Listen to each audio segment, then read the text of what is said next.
Okay, so I may have gotten the rest of the McFarlane The Batman line. I'm sorry, I really love this movie. I've rewatched it. I'm pretty sure it's my favorite Batman movie. It is amazing, and I want all of the toys. These figures are really great. I'm really happy to have expanded the collection. All of these figures, except for that Batman riding the Batcycle, are new to my collection. I'm not going to go over the ones that I've already gone over in my previous video, so if you want to see the unmasked Catwoman, a closer look at the standard Batman, as well as Penguin and Riddler, check out my other video. It'll also be at the end of the video here. It'll be the one, when the outro's going. Yeah, so check that one out if you want to get a closer look at the rest of the figures in the line, but this is a part 2. I'm going over the rest, because I love this line, and a new figure released very shortly after my previous video. I was saying, man, I love Catwoman. She's definitely, like, Zoe Kravitz's portrayal of Catwoman in this movie was my favorite Catwoman, and I was disappointed that there wasn't an accurate figure where it had the accurate mask. Well, literally days after I posted my original video, the gold label Catwoman was found at Walmart's, and thankfully my brother found me one, so thank you very much. Very happy to have an accurate Catwoman. Now I can say that Catwoman is one of my favorite figures in this collection.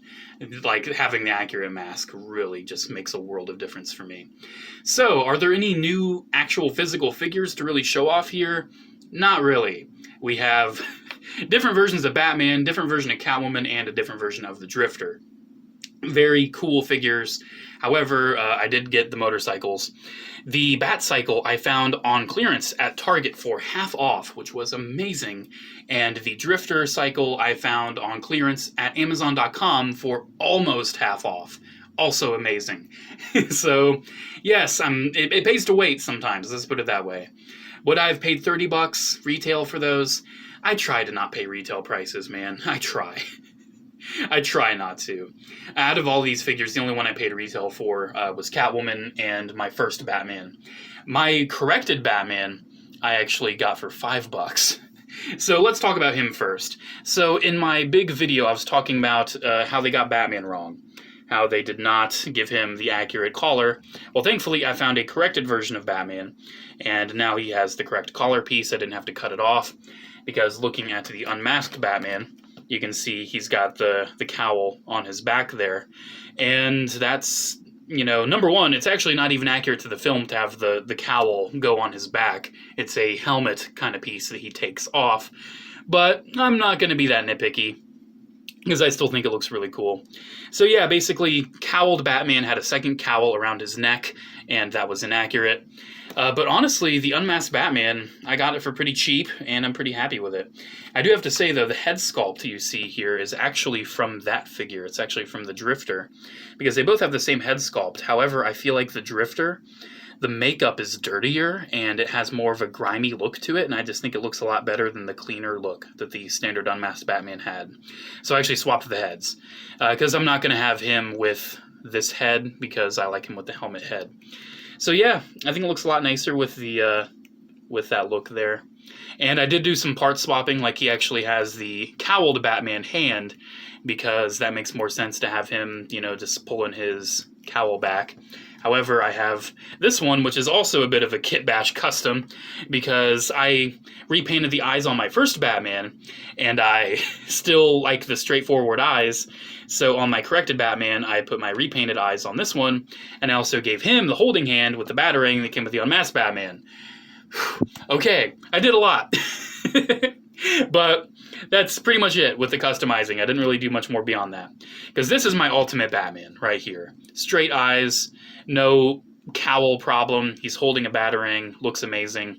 This figure's so good. One of the only issues is that it doesn't have the holster on his hip. This thing's so good. I will be getting the Hot Toys Robert Pattinson Batman. So when that comes out, probably next year, I'm very much looking forward to that one. But honestly, like, as I was rewatching the movie, I had this guy on my desk, and I just kept looking at it like, oh man, this is such a good representation. Like, it really captures the look of Robert Pattinson as Batman. And even though I said this is my favorite movie, like my favorite Batman movie, Robert Pattinson, I don't feel like I've seen enough of him yet to say he is my favorite Batman actor. However, he's up there.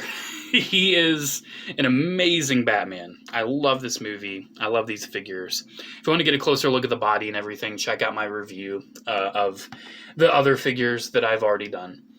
So Catwoman then, ooh, this figure is really nice. Still has the issues that I have where I feel like the anatomy's a little awkward, especially when you bend her back. Like, she still has that goofy little butt fold, which is kind of funny looking. And I almost feel like you can move her to an unnatural extent. However, this is just remarkable. I mean, you do get the whip actually extended this time, so if you have the unmasked one, you have the whip curled, but if you have the masked one, you have the whip extended. She does kind of struggle to hold the whip. I think I'm probably going to have to heat up her hand and tighten it a little bit so she has more of a better grip. Because for a while I thought this was the handle, but then I was kind of thinking, like, why would that be the handle? I don't know. Let me know. Which one's the handle? I actually don't know for certain. I've seen pictures of her holding both ends. But what's new on this one is the head. And I think they captured her likeness really nice. I think that looks exactly like Zoe. That looks great. It looks so good. A little bit of hair poking out. I think they captured the look of the mask perfectly. Yeah, man, that's Catwoman right there. Such an awesome portrayal. I think it's by far my favorite Catwoman. So nice. And the figure itself, I would actually say, is also one of my favorite Catwoman figures. Because I've already talked about it, but it's very posable. Like, it's very fun to pose. Like, even though I already have the figure, when I got this version of it, I didn't stop posing it for like a whole day. I was having a lot of fun with it. It's so nicely made. This is definitely one of my favorite Catwoman figures. It is so good. She does stand on her own all right. However, I just feel like because she is a female action figure and she has these high heels, and I'd rather her not fall over all the time. Sometimes I do to give her a McFarlane display base because the display bases are so good. And yes, each figure comes with a collector card. I don't give a shit. Who cares about the cards? Maybe someday I'll amass all the cards I've gotten from all my action figures and put them in a card binder, but they just kind of live in a drawer. So yeah, there's the Catwoman. Really love that one. Alrighty, let's look at these cycles. So this is the Drifter cycle. Let's move the figures back a little bit. So this is the Drifter cycle, and you do get the helmet with the motorcycle. And at first I thought it was a helmet that actually went over the head, because I'm like, oh, you know, the helmet's big enough, it'll probably fit over. But no, it's an alternate head. The helmet is an alternate head, so that's kind of funny. So if you have two drifters like I do, pick which one you want with the mask or without the mask. And another thing too, the masked drifter is not even fully accurate to the movie either, because he also had a hood and a cap on with the mask. So these figures are great, but they're definitely based off of concept art, I can tell you that. So yeah, it's a nice figure, looks great, looks actually really nice on the motorcycle. I think he fits on it really nice. You can get his feet on the pedals pretty easily. His hands go pretty naturally on the handlebars. I would say he looks really good on the cycle. The cycle, too, I love all the paint on it. And I love these bases they give him.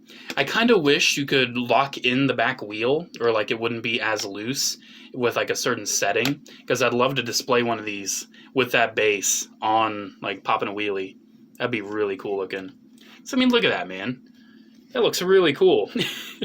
You wouldn't, a few years ago, you wouldn't look at this and think that's a Batman action figure, but yeah, that's Bruce Wayne right there. Ah, man, it's such a cool set right here. All the chains look nice. I love the tires too. They're actually rubber. It's really high quality. It's got a crack in the light there. It's really good. Really nice. I like it. Do I think the motorcycles are worth more than a figure? I don't think so. But looking at the Bat cycle here, the final upgrade, I love the heat. I forget the term. You know what it is. Like when the pipes get heated up, they change color. You know what I'm talking about. The engine looks awesome, or at least whatever part of the engine that is. It's really meaty. Look at all that. This motorcycle's got a lot of power to it.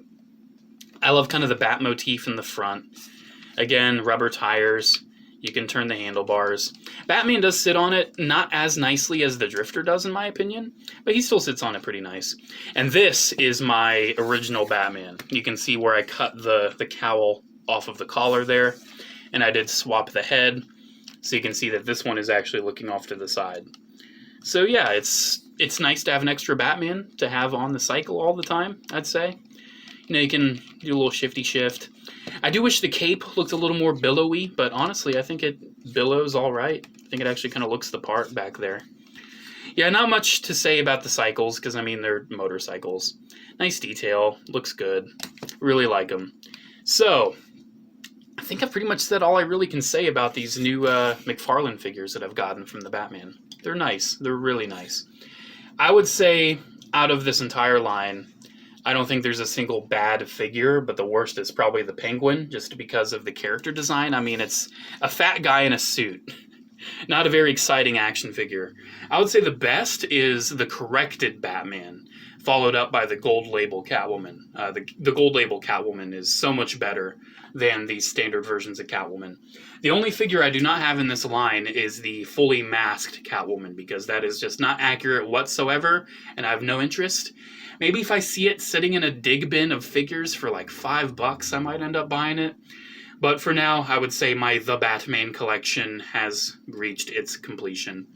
I would love to see McFarlane do Gordon. I feel like Gordon is probably the only other character that's sorely missing. I'd love to see a Falcone. Falcone would be cool, or Falcone, depending on which iteration of Batman. It's kind of like Raz and Raish, Falcone, Falcone. It's interesting how certain Batman characters have that difference in pronunciation. Alrighty, I think I've rambled on long enough. Thank you guys so much for watching. Special shout out to the patrons at Patreon. Thank you all so much for the continued support. Alrighty guys, there we go. Have a great one, and I'll see you in the next video. Bye.